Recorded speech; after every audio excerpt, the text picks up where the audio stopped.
You have 3 seconds to find the most unsettling thing about this tree. That's right, there's only one unsettling thing here, because I accidentally used the wrong clip. But now, take another 3 seconds to look at this tree and see if there's anything else unusual about it. It's in the frame, but I'm not going to tell you where. If you don't find it, it has the capital to survive. I'm Kunzong, the photographer, and this is my daily routine of revealing nature. Further on, you'll see many things you've never seen before, but the truly terrifying things are often found in places you think you've seen before. Warning. This video contains many close-ups of insects, but this is my daily routine. If you continue watching, trust me, you won't throw up too badly. Hey, look at this place, there's one on this leaf, it's a praying mantis. This praying mantis. I'm currently conducting scientific research in Wuyishan National Park, and this is our first insect today. Do you think you could spot it at first glance? It's perched on this branch. If you don't, look carefully. You might think it's a new leaf bud, but if you zoom in, it's a praying mantis, a 3-spotted shield mantis. This kind of praying mantis has a pair of forelegs like a praying mantis's grasping legs, and it can mimic the branches and twigs of a tree. It looks very strange. Let me hold it in my hand. This thing probably doesn't bite, right? Okay, the star species, the shield mantis, is a skilled ambush predator. First, their camouflage ability is exceptionally strong. Secondly, they rely on their specialized forelegs, like a praying mantis's grasping legs, to catch prey. And some even more amazing mantises, such as the crab mantis, have forelegs that look like a crab's claws and can be used as pincers. What can I say? This is a great specimen. However, the target species we're looking for today has even stronger camouflage abilities than this one. Let's keep looking. I see something similar to a withered leaf on this tree over here. This thing also has very strong camouflage, but unfortunately, it's not the species we're looking for. Any viewer with some knowledge of insects should know that the well-camouflaged insect we're looking for today is a type of praying mantis. This mantis is not only rare, but its camouflage ability is also extremely strong. Even for us who look at insects every day, this thing isn't easy to find. Hey, wait a minute. Did you see it on the tree ahead? Right here, a praying mantis. This is the praying mantis, right here. I saw it at a glance. Did you see it just now? This is an incredibly powerful praying mantis, the 7-spotted mantis. It's not on the moss and lichen right now, so it's still relatively easy to see. Wow, look at this. Look at its posture. Imagine if this thing were on moss and lichen, how amazing its camouflage would be. Look at the patterns on its body. The patterns perfectly match the moss and lichen. Wow, this is incredible. The 7-spotted mantis, we need to catch it quickly. Cover it first. Good, it's not moving much. Gently peel off the bark. Okay, it's in my hand. Quickly put it on the cement next to me so that if it falls, we can still see it. Look everyone, this is the 7-spotted mantis. Look at this thing. If you don't look closely, would you really think it's a praying mantis?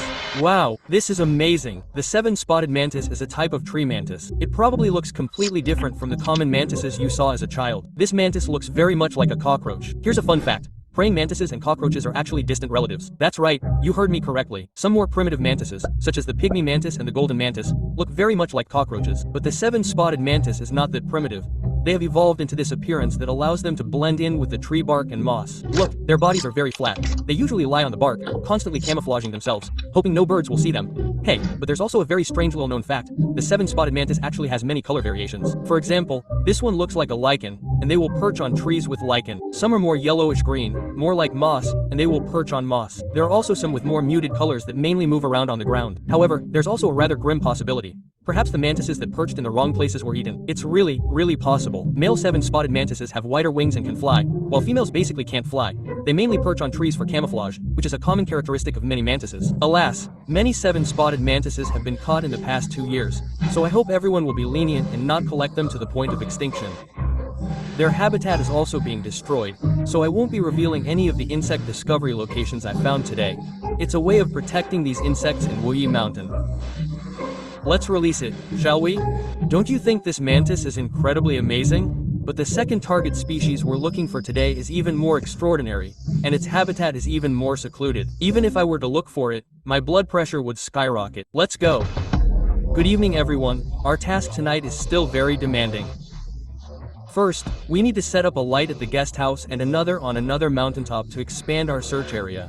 Then we also have to personally go to the location where we previously recorded the spiny-legged mantis to do some night searching. This is going to be very busy, so we'll split into 3 groups. 2 groups will be responsible for the lights to prevent them from malfunctioning, and another person will look for the spiny-legged mantis. Okay, we've reached the mountaintop now.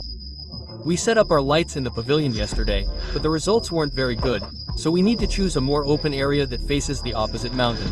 Let's take a look. Hey, Why is there a small butterfly? What's going on? I just turned on the light, and a butterfly appeared in just 1 second. This is a yellow-haired butterfly. The speed at which it's attracted to the light is really too fast. But you might be wondering where its yellow hair is? Don't worry, you'll know when a male comes to the light later.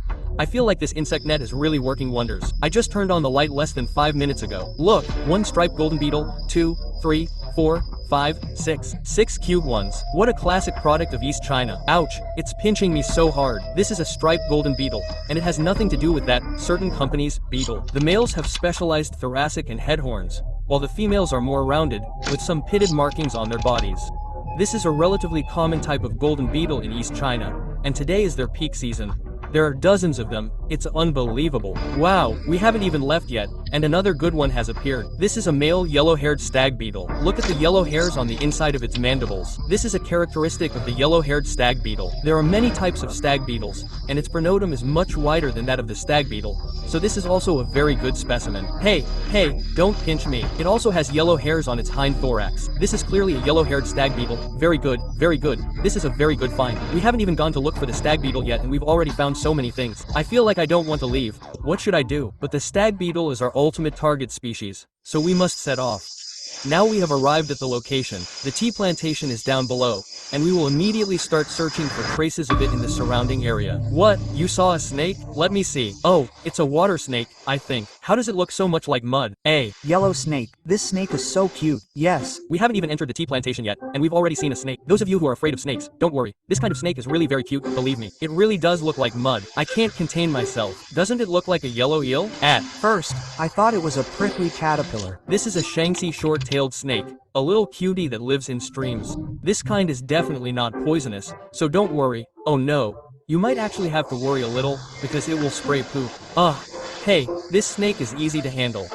Although it might be scared when I'm holding it like this, let's put it down. Wow, it smells terrible. It's starting to emit a foul odor. Often, they secrete a foul-smelling substance with a rotten smell, which is a self-defense mechanism when they are not venomous. Dog, can you help me find its legs?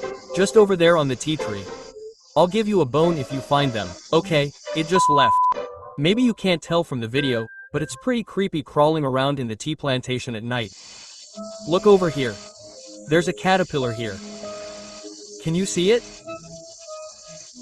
It looks exactly like the moss and lichens on these tea tree branches, but it's not very coordinated. Look, it's starting to move. Look, this is a caterpillar. It's very well camouflaged. So these insects in the tea plantation are really something else, but the moth is much stronger than this caterpillar. Is this a praying mantis here? Yes, it seems so, but it's not the little bear we're looking for. There's a spider here. It's hiding under a leaf.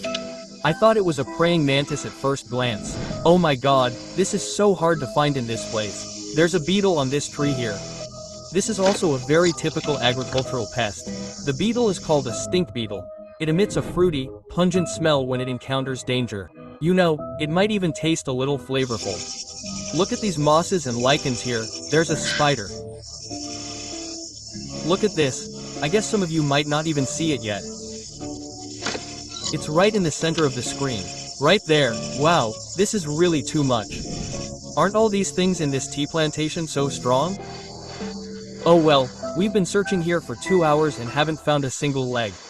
My god, this thing is so hard to find. First, the camouflage is strong, and then its body is very complex. Let's go look at the light trap first, and then after we're done there, we'll come back and take another look. Let's go. Oh no, it started raining again just as we got back here. We have to collect the light trap immediately. This rain is quite heavy. Oh my god, this is incredible. The great air force of the Golden King. Here comes a stag beetle, and then there's a knife-like blade here.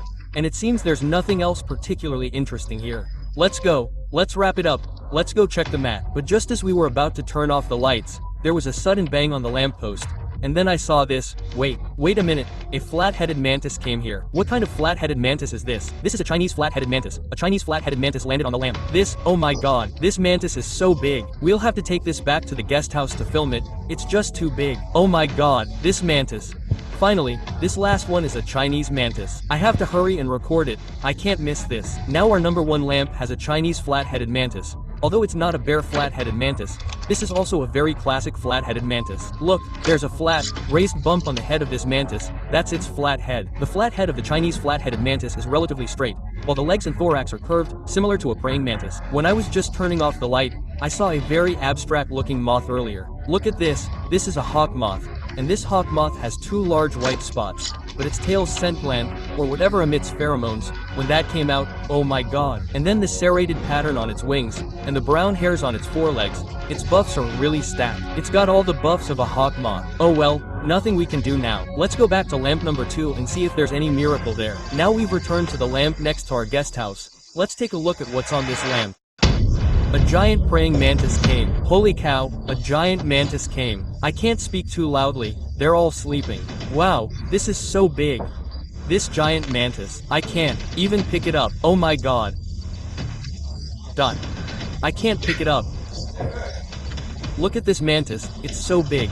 A giant stag beetle, measuring a full 9 centimeters in length, quietly appeared at our second light trap. It's truly enormous.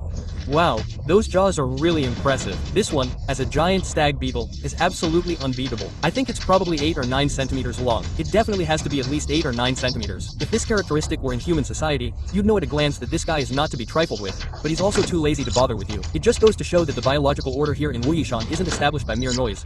This large stag beetle proves everything. You definitely wouldn't want to be pinched by this thing, right? Although it doesn't usually use these large mandibles, in its battles with other males for females, I think it definitely wouldn't be at a disadvantage. Although stag beetles are widely distributed in the area from East China to South China, this is indeed the first time I've seen one, and such an exceptionally large individual at that. Let's move on. There's another big one nearby. And then, there's also a female rhinoceros beetle here. This individual seems tiny, a very small rhinoceros beetle. This is a famous national second-class protected animal, the rhinoceros beetle, also known as the rhinoceros beetle. Actually, there are many rhinoceros beetles in Wuyishan. They're practically everywhere. But after all, it's still a famous protected species. So let's give it a 5-star rating. But here, I found something even more outrageous.